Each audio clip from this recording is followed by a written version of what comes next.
You do cold email. This video is going to show you something I don't see many other people on YouTube teaching, so it might be a untapped source of data. That is the Better Business Bureau. This contains a lot of US-based businesses, and it also contains, most importantly, the business owner's name. Now, a quick hack if you don't want to build out all of these AI automation templates here, which we're going to dive into throughout this video, is that if you have access to a lead source and you don't have access to the name, you can search that phone number of that business on the Better Business Bureau and it will return back data. You can scrape that, find the business owner name most of the time. So even if you leave here, that's a quick hack for you. But let's dive into all these automations. And of course, all these automations are available in my school community, linked in the pinned comments down below. There's also a short 5 to 10 minute video walking through exactly what you need to do to import these, what connections to set up, and not necessarily exactly how all of these work, but more importantly, how to get it in your account and live within 10 minutes. So let's dive in and let's dive into how all of these work in this YouTube video. Very first step is going to be this system that we got us up here. This is going to be kind of a long video to explain how everything works, but we need get next city. Now, what exactly is get next city? That is this automation here. How does this work? Well, if I open up get city right here, you might see the scroll bar is kind of small. This is every single city in the US. So one of the ways we can go about doing this is we have this within our JavaScript here. We have a list of all of them, and we're going to keep an index of where exactly we are for each individual search. If you're doing a search for SEO agencies, you're going to label that right here. And we can see that right in here. SEO agencies. Here's a campaign we did for AI white labeling.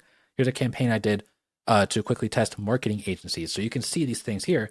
So we're going to use a combination of data tables and this giant JSON, which again, all of this stuff is found within the school community down below. But what we're going to do within this one single automation is we just simply have a sub workflow trigger, and we're looking for a name and a reverse Boolean. That way, if we want to start from the opposite side of this giant list and have two automations running at the same time to try and meet in the middle to double output, that's something you could do. Most important one is the name though. Then within get rows here, this is just using data tables to get the list of city tracker, which of course is this right here. And that's all we have is just a name, an index, and that's all we have, just a string and a number. And we are looking to find where the name equals this index. Now, if it doesn't exist, that's fine. If we go to settings, we have always output data. So the very first time this runs, we're going to assume it's going to be 0. After that, we're going to process the next number. Very simple JavaScript. We're just taking in the index if it exists. If it doesn't exist, we're going to use 0. And then we're going to basically just increase or decrease that number depending on if we're reversing that. What exactly are we doing so far? Just in case you're confused, we're taking this giant list of cities, let's say at the very, very top here, taking this first city, and we're searching SEO companies in this location. We're searching PPC agencies in this location. Whatever your target demographic is, we're searching for it in that exact location. So at this stage, we have this giant list of cities, of course, but what is at the bottom of this? Well, we have simply accessing the index for this search, and then we're going to say, hey, have we gone too far in either direction? If so, loop back to the start, and then finally return the city for this index and also the index. Fantastic. Then what we have, upsert rows, same city tracker data table. We're saying if the name equals the exact name we have before, so it's the same as before, we are then going to update it where we now are storing the new index. So therefore, if we're counting up, the very first time it goes from 0 to 1 to 2 to 3, etc. And if it goes off the end of the list, it's going to loop back to 0. That's the exact system we have here. Then finally, we're just going to organize this data. We're also going to return a state code here just because it makes things a little easier later on. As you can tell, we access the city and the state. Here's the actual input for the state. And then we're going to get this abbreviated name here. And then we're going to go ahead and return it. Pretty simple stuff. So how exactly is this useful? Well, every time we run this with the same exact input, it's going to keep going to the next city and the next city, and the next city. I hope you get the idea. Let's move forward. Next, we have actually scraping the Better Business Bureau. If you go to the Better Business Bureau and you start searching things, you'll notice the URL changes. Here, I'm basically passing in the location of the city, comma, code, and then, for example, for California, that'd be CA. So it's that 2-letter code, the abbreviation for the state. And then we're also starting on page 1. We're hard coding this here because we're going to see how many pages there are in these results, and we're going to loop over those in a second. But what exactly does this output look like? Well, if I go ahead and run this, we're going to get our city. Let's take a look at this. We're somewhere in Texas. Cool. Then we're going to go into here. We're going to get this data here. If I go to JSON, you can see we have a lot of JSON here. Or sorry, a lot of HTML. So the scrape worked. We are passing in these headers here. This is something I use. I just copy and paste these around It just tries to make the website or the GET request seem more authentic. And it sometimes doesn't matter. Sometimes it does, but there's no downside to including them, so I always include them. Cool, so let me go ahead and pin these. Let's go over to isolate results. What happens here? Here we're basically doing some JavaScript to try and only return the URL and to make sure the URL is formatted correctly. As you can see, we have a lot of different URLs here. These are the different results from page one. These are actual businesses. So let's move on. Process page one results. What is this? This is actually the same exact node right here as this one right here. The thing that we're doing is that we're always processing page one.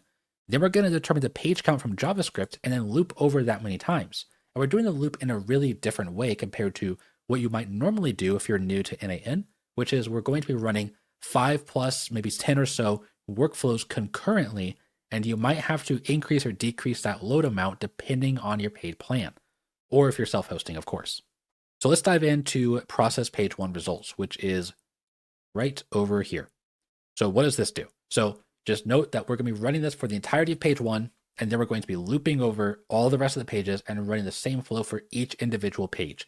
This is going to take in all the different results of the businesses, and then we're going to loop over the businesses right here and set them up, do email scraping, process the website, make sure they're good for our offer. And if you download these templates, the most important node is set global variables right here. Go ahead and open that up. We have our Google Sheet ID. We have our sheet name, and we also have our offer description. You want to be incredibly clear on your offer description. This is used later on to see if they're qualified for this. For example, if you're selling SEO services and you scrape an SEO agency for some reason, you want that to filter out and not actually contact them. That'd be kind of silly. So here, very basic AI automation. You want to add a couple paragraphs describing your offer, describing who it's for, and more importantly, who it's not for, because we don't want to try and access their email, which costs money, if they're not going to be qualified for your offer in the first place. So we're going to use the sheet ID, the sheet name, and the offer description throughout the rest of this. Then here, I'm just simply returning back the initial node right here, and then returning them all, because that way we can actually loop over all the input right here, and we still have this global variable right here. So what do? Well, we have a Google Sheet. So you want to go ahead and make a Google Sheet. And if you're in a dark room, watch your eyes. I'm about to switch to Google Sheets, which doesn't have dark mode. So here we are. We have first name, last name, email, role, company name, services, website, the Better Business Bureau URL, which is our primary key basically, and then also service, city, and state. So we have all of these here, and you can add or remove these depending on what you need for your offer in this lead scraping system. But as you can tell, this is blank. Let's head back over here. This is basically going to see, hey, do we exist in here? If so, continue on. Otherwise, we're going to add ourselves to here with only these three variables. We're doing this because later on, once we have more information, we're just going to update that row. Let's go ahead and try this. I'm going to stop this right here. I'm going to also publish this, and we are going to go to executions. I'm going to head over here, and we are going to run this right here. Again, this is disconnected, so we're only processing page one. That's fine. The same exact concept here is going to be the same exact concept here. I'm going to dive into the rest of this towards the end of the video. We're going to dive into the most important parts right now, though. Go ahead and run this. 14 items are passed in. Let's go over here. We see a successful run. Let's go in here, and we can copy to editor so we can access all the information. Cool. I'm going to pin all of this stuff right here. And then let's head over to our Google Sheets. Again, watch your eyes. We now see this row with only has a couple items here. That's the only thing that's being stored. That's fine. The most important thing is the Better Business Bureau URL. Let's head back over here. And now we are going to scrape that exact page. And again, we're passing the same headers as before. And then we have access to all the HTML of the business page.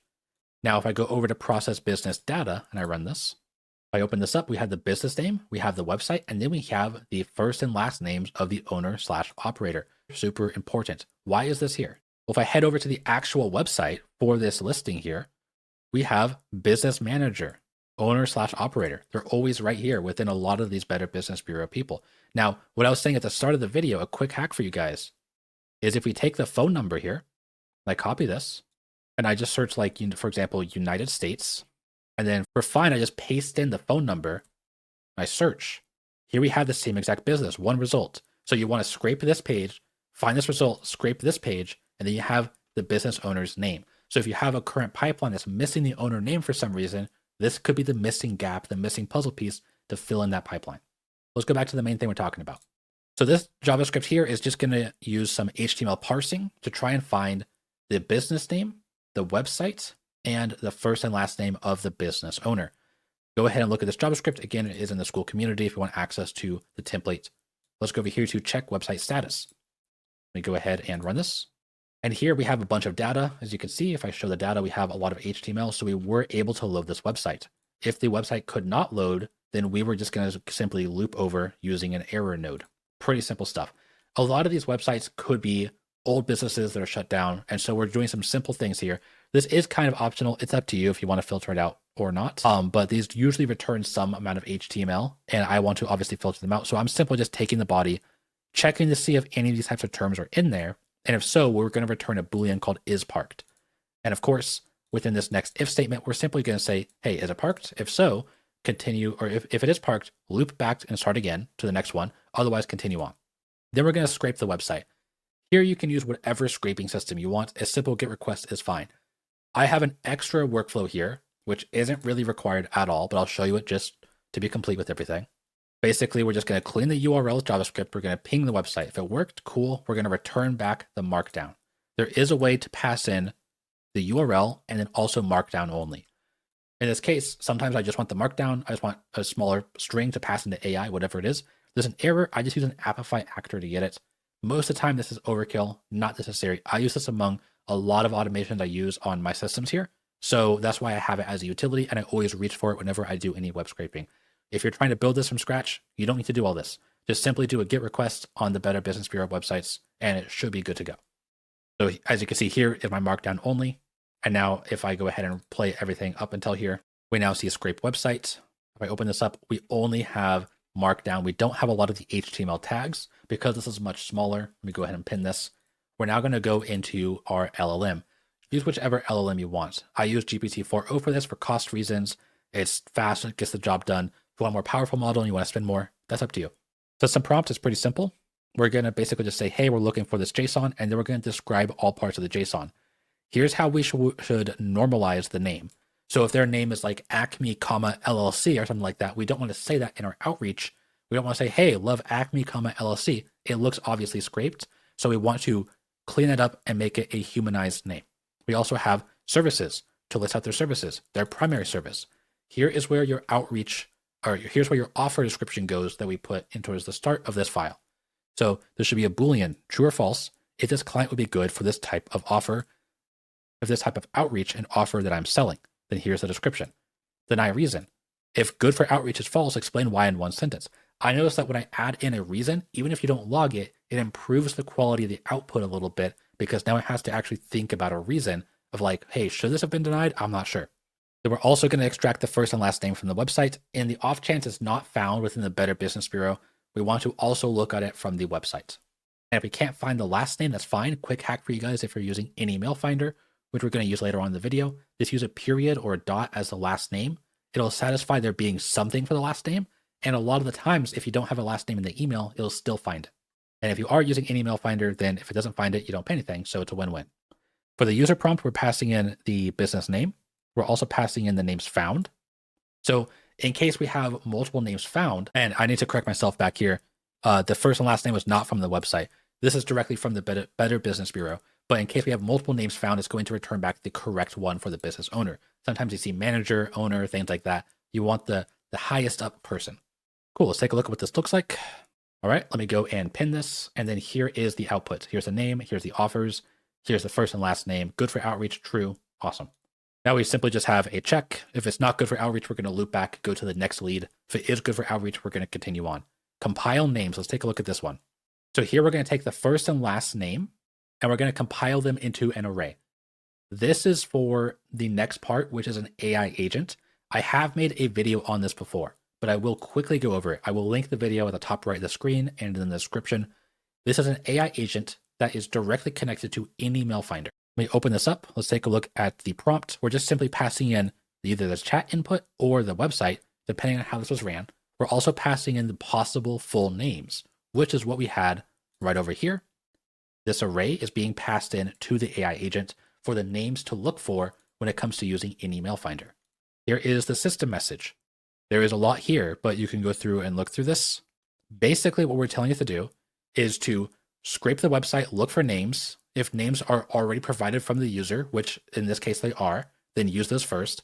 Try using the any mail finder find person search to get their email. For those of you new to email scraping, if you have a domain and a first and last name, you can try and poke around to see which emails respond. It's more technical than that. It's not entirely accurate, but that's the basic idea for you to understand it. Which emails respond, and then you can return those back, and then you only pay for the ones that you use with in email finder. So that's the system prompt right here. We go over, we're using GPT 5.2 because I want to be more accurate with this. Then we have a couple different tools. This one is find business owner. So here we're passing in the domain and also the full name. And we have some descriptions here, and I'm letting AI fill this in. We also have find decision maker, which we're just passing in the domain, and then either CEO or HR, depending on what you're trying to scrape, who you're trying to contact, things like that. You might want to change those. I'm not going to dive too far into this. I do have a video again on in email finder. I have a couple of them. Look that up, and then you can understand how that works. The API is fairly simple. And this other tool here just simply scrapes the website because I'm not always just using this agent for this automation you're seeing here. I use this as a general utility throughout a number of different automations. So there's that. Let's head back here. So we now have an array of possible names. And then we are going to call find email. We're passing in the website here and then the full names. So again, it just calls that AI agent. Let's go ahead and see if we are going to access any emails here. This one takes a little bit of time because it's an AI agent. It's 5.2 and it's also using an email finder. So again, I don't usually sit here and wait for this. I'm just letting it run in the background. If I open this up, we do find an email. We find first and last name. The source is person search. And so we know that this is a business owner / decision maker. Cool, so that works. Let's go ahead and pin that so I don't get charged again. And then we're simply going to say, hey, was an email found? If so, continue to Google Sheets. If not, loop back and find another one. Let's go over to Google Sheets. Here we're simply going to take the Better Business Bureau URL, which I'm not sure why this is broken. I'll make sure to fix that in the actual template. But here we're just updating the first name, last name, email, role, company name, services, and website. I also think we have a main service, which we can possibly add in right here.